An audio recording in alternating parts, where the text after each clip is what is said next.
प्रिय भैया बहनों, आज हम आपको श्लोक लेखन बता रहे हैं। आपकी हिंदी की पुस्तक में प्रश्न पत्र जब आता है परीक्षा में, तो उसमें एक प्रश्न इस प्रकार से आता है कि अपनी पाठ्य पुस्तक से संस्कृत में कोई एक श्लोक लिखिए जो इस प्रश्न पत्र में ना आया हो।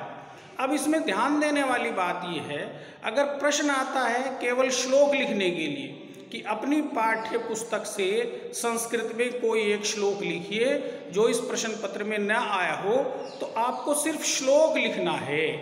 और अगर प्रश्न इस प्रकार से आता है कि अपनी पाठ्य पुस्तक से संस्कृत में कोई एक श्लोक लिखकर उसका हिंदी अर्थ भी लिखिए, तब आपको श्लोक लिखकर उसका हिंदी अर्थ भी लिखना होगा। तो आज हम आपको श्लोक लिखने की विधि बता रहे हैं। इसके लिए मैं आपसे आग्रह करता हूं कि आप अपने पाठ्य पुस्तक के संस्कृत खंड से कोई से 2 श्लोक याद कर लीजिए। 2 श्लोक इसलिए याद करने के लिए कह रहा हूं कि यदि उनमें से कोई एक श्लोक आपके पेपर में आ जाता है तो आप उसको नहीं लिखेंगे, दूसरा श्लोक फिर आप लिखेंगे।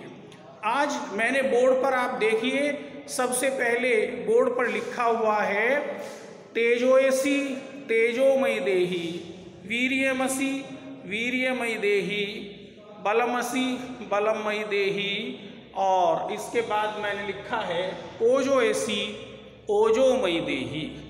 तो सबसे पहले हम इस श्लोक का संदर्भ लिखेंगे। संदर्भ में मैंने सामने बोर्ड पर भी लिखा हुआ है कि प्रस्तुत श्लोक हमारी पाठ्य पुस्तक हिंदी में संस्कृत खंड के अंतर्गत वंदना नामक पाठ से अवतरित है। इतना संदर्भ हम लिखेंगे, फिर इसका हम अनुवाद लिखेंगे।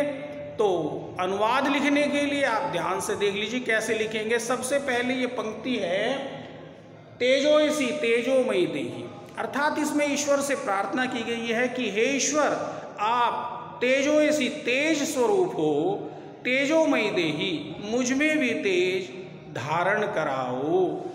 दूसरी पंक्ति है वीर्यमसि वीर्यमयी देहि, हे ईश्वर, आप वीर्यमसि पराक्रम स्वरूप हो, मुझ में भी वीर्यमयी देहि, मुझ में भी पराक्रम धारण कराओ।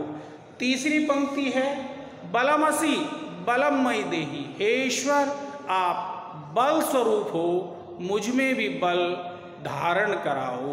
और चौथी पंक्ति है ओजोयसी ओजोमयी देहि, हे ईश्वर, आप ओज स्वरूप हो, मुझ में भी ओज धारण कराओ।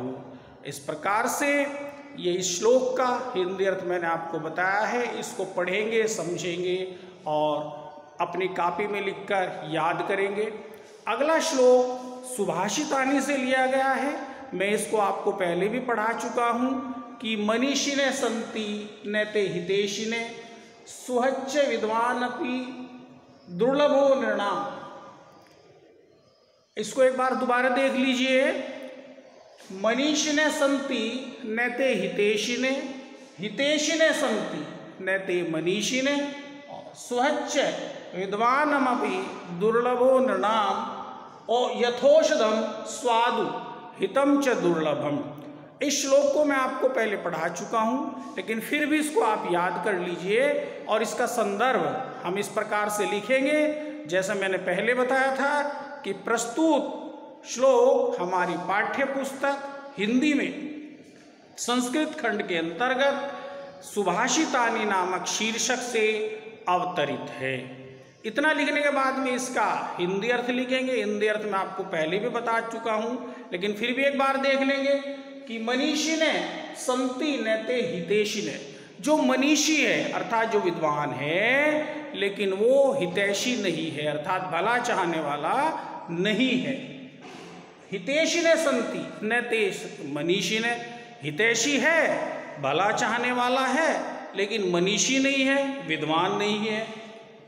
सुहच्च विद्वानमपि दुर्लभो नृणाम्, सच्चा मित्र हो, दृढ़ मित्रता वाला हो और विद्वान भी हो। दुर्लभो नृणाम्, नृणाम् मनुष्यों में ऐसे व्यक्ति मिलना दुर्लभ है। यथोषधम स्वादुहितम च दुर्लभम, जिस प्रकार से स्वादिष्ट और हितकारी लाभ देने वाली औषधि मिलना दुर्लभ है।